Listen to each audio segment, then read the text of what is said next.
Ding, ding, ding. This fight is over.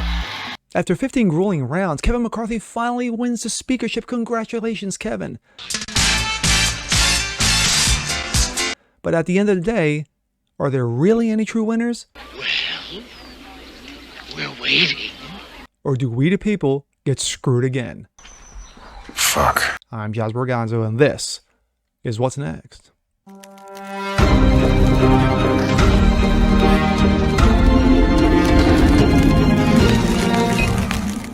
Hey, what's up, everyone? Jasper Gonzo here. Another episode of What's Next, your daily dose, weekend edition. Hope you guys are doing well here tonight. Kevin McCarthy finally gets the win. Yes, after 15 grueling rounds, he becomes speaker. Yes, he holds the gavel that literally Nancy Pelosi had wedged between her dry vaginous legs for the better part. Jeez. For the better part of a decade. But anywho, now he gets to wield some power. 116 to 112. That is your win. 116 to 112. But you had opposing views. You had 6 out of the original 20 rebels, quote unquote, who held and stood their ground to the point where they decided to vote present. And of course, above all else, we the people, we, you and me, are we getting anything of a win out of this? Or, as always, do we continue to get screwed? This comes out of Breitbart. McCarthy clinches speakership on historic 15th ballot. Representative Kevin McCarthy was elected House Speaker after midnight Saturday on the 15th round of voting, marking the conclusion of a tense week of negotiations with Republican defectors and a dramatic Friday night packed with tension and a neo-physical altercation. Yeah, we'll take a look at that. McCarthy received 216 votes. House Democratic leader Hakeem received 212, and 6 Republican members voted present. What did I say? 116, 113, or 112? My bad. No speaker race had lasted more than 15 rounds in 163 years, according to House records. The last race to take more than one ballot occurred in 1923 when re-elect then-Speaker Frederick Gillett took 9 ballots. The roughly 20-member House, who had been voting against McCarthy throughout the week, 20 members, the rebels, many of whom are in the House Freedom Caucus, sought various structural changes to the House and other commitments from the leader, aiming to shift power away from the leadership and to the rank-and-file members and to Freedom Caucus members specifically. Their asks included, among many items, bringing the motion to vacate one-member threshold and putting more members on the Freedom Caucus Rules Committee, as well as budgetary provisions, and to vow to bring votes to certain legislations to the floor. Representative-elect Annie Paulina Luna, out of Florida, laid out a list on Friday of some of the item holdouts they've been looking for. Here's what's in play. Jeffersonian motion to vacate the chair. This allows a single person to make the motion to remove the speaker if he goes back on his word or policy agenda. Wow, McCarthy's going to have his hands full with that one. A church-style committee. This allows us to look into the representation of organizations like the FBI against the American people. Now, it looks like that Representative Massey out of Kentucky looks to lead that chair. Term limit vote. We'll see about that.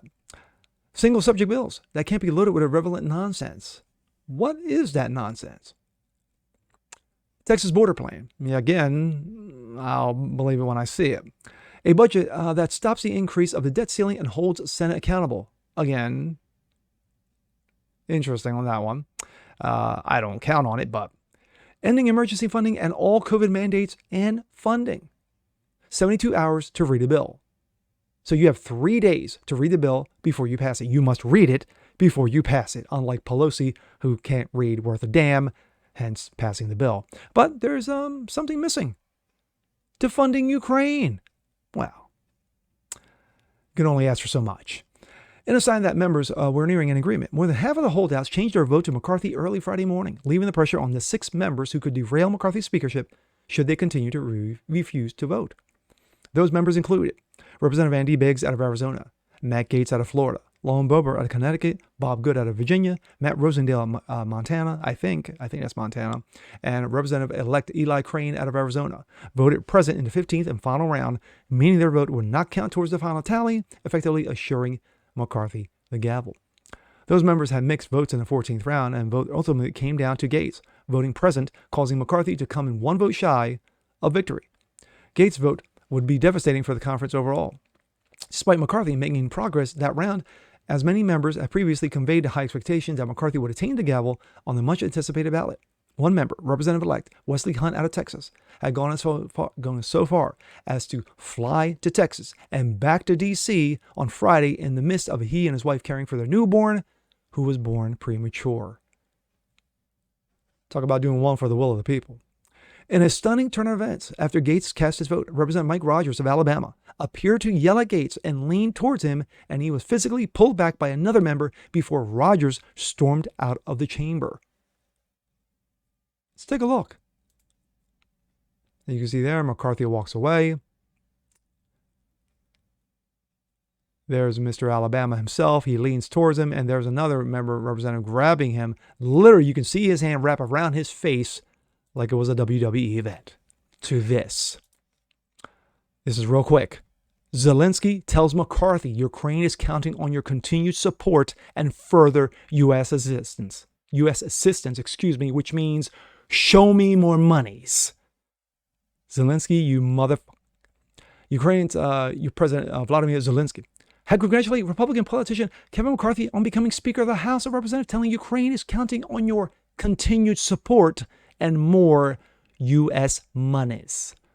Congratulations to Kevin McCarthy on his election as Speaker of the House of Representatives. Zelensky wrote on social media, U.S. support in all fields has been vital for Ukraine's success on the battlefield. We're counting on your continued support and further U.S. assistance to bring our common victory even closer, he added. The fact of the matter is that this is going to be a wait and see with McCarthy. Now McCarthy has the gavel. What does he intend to do with it? What does he intend to do with it? Is he going to abide by the concessions that he has given to the 14 out of the 20 who changed their vote for him? And then, of course, you have the 6, including Boebert and Gates. How do you make amends with them with everything that you've done in the past? Especially kissing McConnell's ass, walking around with a Ukraine, flag and lapel pin, And then, of course, now we have this with Zelensky, reaching out to McCarthy in a phone call and a tweet and saying, congratulations, buddy. I expect more money from you. To me, it seems that the swamp hasn't been drained. It's just been refilled again. And then once again, as I said in the beginning of this, we the people continue to get screwed.